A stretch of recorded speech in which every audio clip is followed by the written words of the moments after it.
지난 9일 접수된 박원순 서울시장의 실종 신고.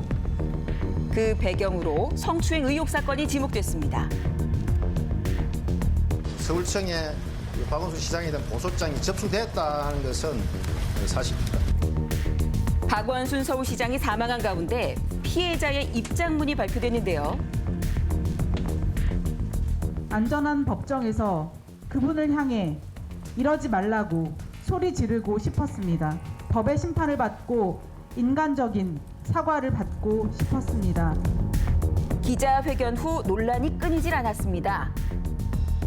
피해 호소인께서 겪으시는 고통에 깊은 위로의 말씀을 드리며 이런 상황에 대해 민주당 대표로서 다시 한번 통절한 사과의 말씀을 드립니다.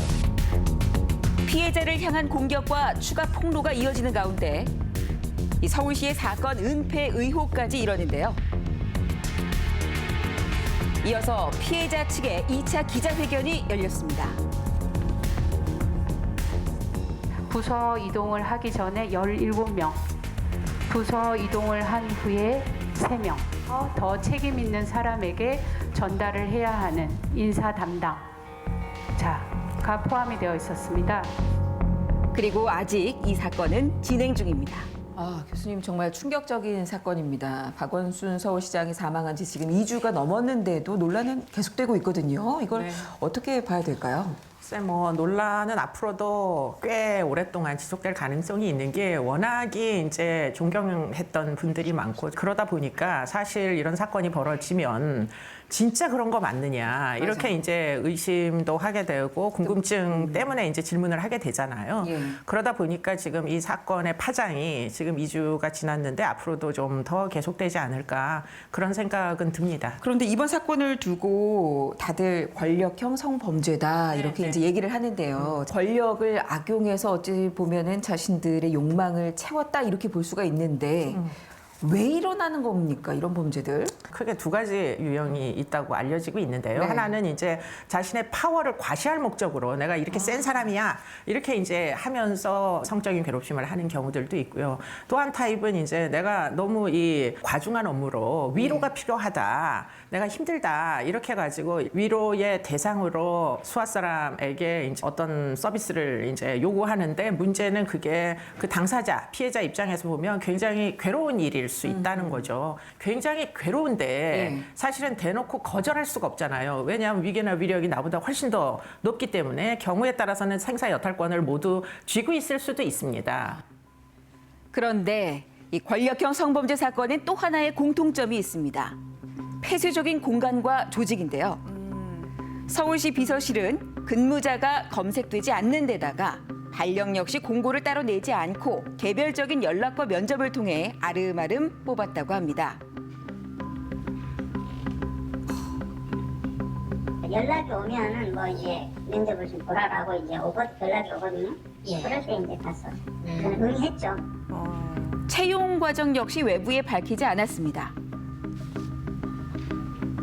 이 비서실 안에 과연 또 어떤 진실이 갇혀 있을까요? 이번에도 역시 이제 박원순 서울시장을 고발한 피해자에게 정말 입에 담지 못할 만큼의 그런 댓글들을 다는 분들이 꽤 많이 계시더라고요. 뭐 꽃뱀 아니냐, 뭐 진작에 네가 피해를 호소했어야지 왜 지금 와서 그러느냐.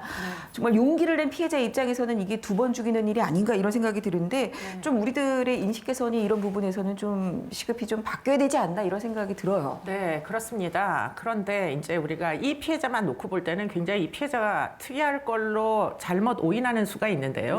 이런 종류의 일들은 사실 수도 없이 많이 있고요. 그중에서도 지자체의 장에 의해서 피해를 당하셨던 분이 실제 존재하고 그분이 바로 안희정 이제 전 지사의 피해자이신 분이 계시고 그분은 결국은 확정 판결까지 다 받으셨어요.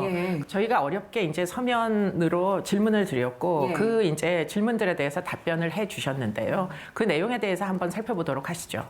네. 자, 왜 신고하기까지 그렇게 오래 걸렸는지 이제 많은 분들이 지금의 피해자에게도 이런 질문을 하는데요.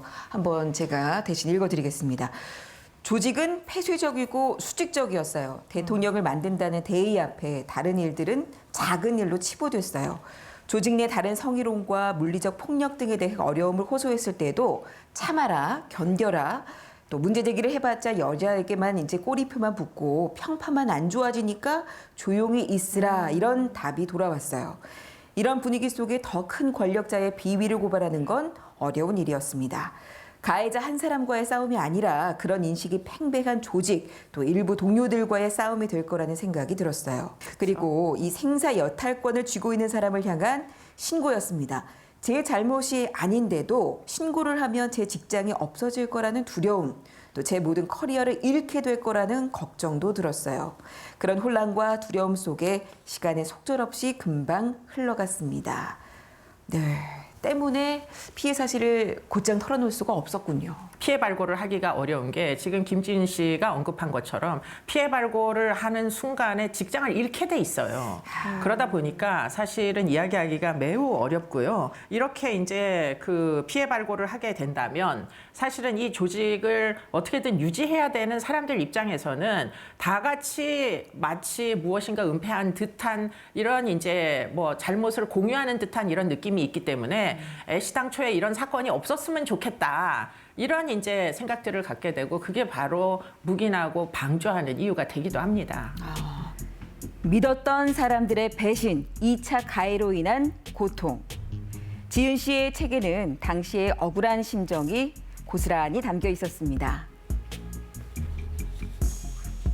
지금도 그러면 상담소에도 이런 피해를 호소하는 여성들이 많이 있겠네요. 네, 그럴 겁니다. 아마도 이제 대부분 선임이나 지위가 있는 사람들에 의한 괴롭힘이니까 어쩌지 못하고 참고 지내지만 그렇다고 상처가 발생하지 않는 건 아니죠. 예. 신체적인 상처만 상처가 아니라 정신적인 상해도 굉장히 심각한 상처이기 때문에 서울시 이제 전 시장님의 피해자도 정신과 상담부터 먼저 받았다고 하잖아요. 네. 그렇기 때문에 아마 이런 종류의 상담은 계속 될 것으로 보입니다. 한번 우리가 사례를 볼까요?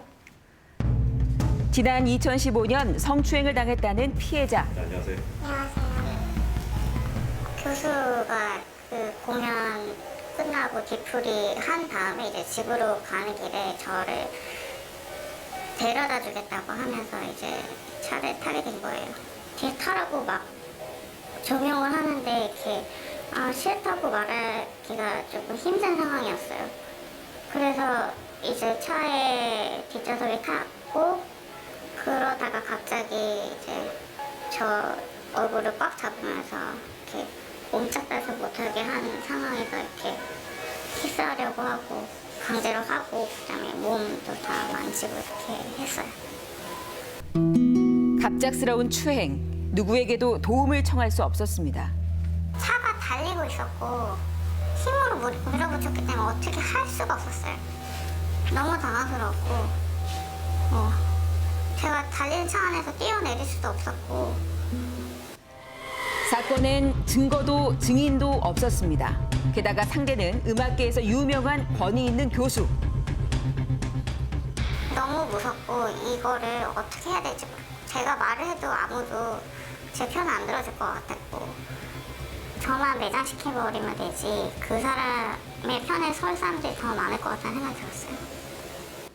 무력했던 피해자는 서지연 검사의 미투에 용기를 얻었습니다. 정의는 언젠가는 승리하고 만다는 것을 보게 되었고 입증했다는 것이 TV 보면서 내 얘기도 엄청난데 그냥 그렇게만 생각하고 있었죠. 그러다가 2018년 겨울 고소를 진행하자 이 교수와 주변인들의 강력한 회유가 시작됐습니다. 집 앞에 찾아와 있다. 한 번만 만나달라고. 아내분. 네. 그리고 이제 저희 아버지한테는 그 교수가 살려달라고 자기가 잘못했다고 그렇게 연락 왔는데 다 기억하고 있네요. 네. 살려달라고. 안 보겠죠. 그런데 사건이 이상한 방향으로 흘러갔습니다. 지금은 제가 고소 이후에 모든 게 다 끊긴 상황이고요. 있었던 것도 캔슬이 되었고 제가 평생 어릴 때부터 해왔던 그걸로 지금 아무 수입이 없어요.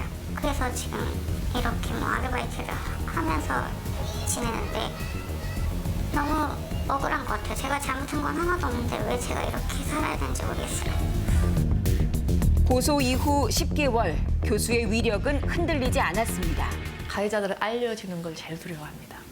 그래서 그것을 막기 위해서 정말 해서는 안 될 짓들도 많이 하십니다. 위협하고.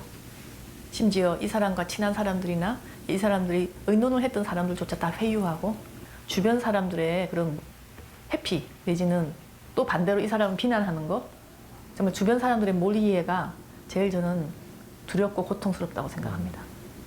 자, 이런 사건이 일어나는 것도 굉장히 안타깝습니다만 이런 사건을 바라보는 시선도 굉장히 안타까운 경우가 많습니다. 네. 이런 성범죄를 근절하기 위해서는 펜스룰이 정답이다 이러면서 여성들을 주요 일에서 뭐 배제해야 된다 이런 얘기를 하는 그런 사람들도 있던데 펜스룰이라는 게 정말 어리석은 일인 게 인구의 반이 여자인데 여자를 배제하고 사회가 운영될 수 있을까요? 그러니까 그런 것들은 사실은 그냥 우스갯소리로 하는 정도의 얘기다 이렇게 보시는 게 맞을 거고요. 예. 결국에는 다 같이 어울려서 살 수밖에 없는 겁니다. 조직을 운영하려면 이런 일이 얼마든지 일어날 수 있겠다. 그리고는 이것은 가해자가 남성이고 피해자가 여성일 이유도 없고요. 일상적으로 일어날 수 있는 일이라는 전제 아래 이거를 막기 위한 노력을 해야 되는데요. 그러면 어떻게 막을 수 있겠느냐? 사실은 제가 좋은 사례를 하나 들고 싶은 게 국가인권위원회에서 교도소 안에서 수없이 많은 교도관이 수용자를 폭행하는 일들이 많이 발생했었어요.